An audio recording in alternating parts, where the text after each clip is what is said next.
Hello guys, welcome back to my channel. Pencil brushes म्हणजे नक्की काय? पेन्सिल ब्रशेसचा यूज कुठे केला जातो, कशासाठी केला जातो?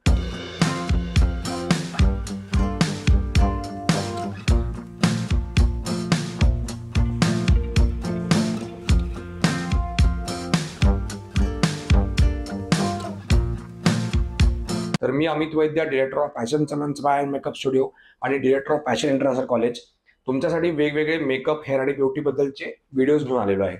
तर आजच्या व्हिडिओमध्ये we are going to discuss about की नेमकं पेन्सिल ब्रशेस करतात काय, की पेन्सिल ब्रशेसचा यूज केला जातो. आता पेन्सिल ब्रशेस हे या टाईपचे ब्रशेस आहेत. They are also like made up of synthetic or they are also made up of like real hairs किंवा नॅचरल हेअर्स. तर आता जे नॅचरल हेअरचे ब्रशेस आहेत तर ते तुम्हाला पावडर ऍप्लिकेशनसाठी किंवा आयशॅडो ऍप्लिकेशनसाठी जिथे प्रेसिजन पाहिजे, जिथे तुम्हाला प्रॉपर ब्लेंडिंग करायचं आहे, म्हणजे हे ब्लेंडिंग ब्रशेस मधूनच वापरले जातात. पण त्याच्यामध्ये सुद्धा व्हेरिएशन्स आहेत, की आता हे जे सिंथेटिक ब्रश आहे तर that you can use to blend gel liners किंवा that you can use to blend eye liners.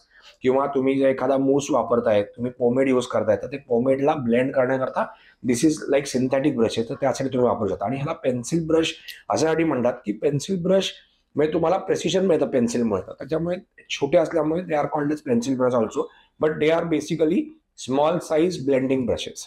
आता ह्याच्यामधले जे रिअल हेअरचे ब्रशेस आहेत किंवा या टाईपचे ब्रशेस आहेत की जे नॅचरल हेअर्स आहेत, तर ते तुम्हाला पावडर ऍप्लिकेशनसाठी वापरायचे आणि त्याला पावडरला ब्लेंडिंग करायसाठी वापरले जातात. म्हणजे फाईन लाईन्स कुठे नको दिसायला किंवा एकदम हार्श लाईन तर तुम्हाला नको दिसायला असेल तर त्या लाईन्सला ब्लेंड करायचं, एकदम सॉफ्टनेस देण्याकरता तुम्हाला हा ब्रश वापरला जातो. त्यामुळे it is one of the best brushes. ह्याच्यामध्ये वेगवेगळ्या साईजेस आहेत, अगदी हा छोट्या ब्रशेस पासून त्याच्यानंतर थोडासा मोठ्या साईजचा, त्याच्यानंतर अजून मोठ्या साईजचा, त्याच्यानंतर थोडासा अजून मोठा, त्यानंतर अजून मोठा. तर वेगवेगळ्या साईज ह्याच्यामध्ये येतात. तर जनरली असं आहे की यातले 3-4 साईजेस तरी तुमच्या मेकअपच्या किटमध्ये पाहिजेत, की जेणेकरून तुमचा मेकअप म्हणजे आय शॅडो मेकअप आहे, की जेणेकरून तुमचा आय मेकअप जो आहे तर तो अजून खूप चांगल्यापैकी फाईन होऊ शकतो. तर असेच तुम्हाला व्हिडिओज हवे असतील, बघायचे असतील तर माझ्या चॅनलला नक्की सबस्क्राईब करा आणि माझ्या इंस्टाग्रामचा आयडी सुद्धा याच्या बायोमध्ये दिलेला आहे, तर त्या इंस्टाग्रामच्या आयडीला सुद्धा नक्की फॉलो करा. Thank you very much.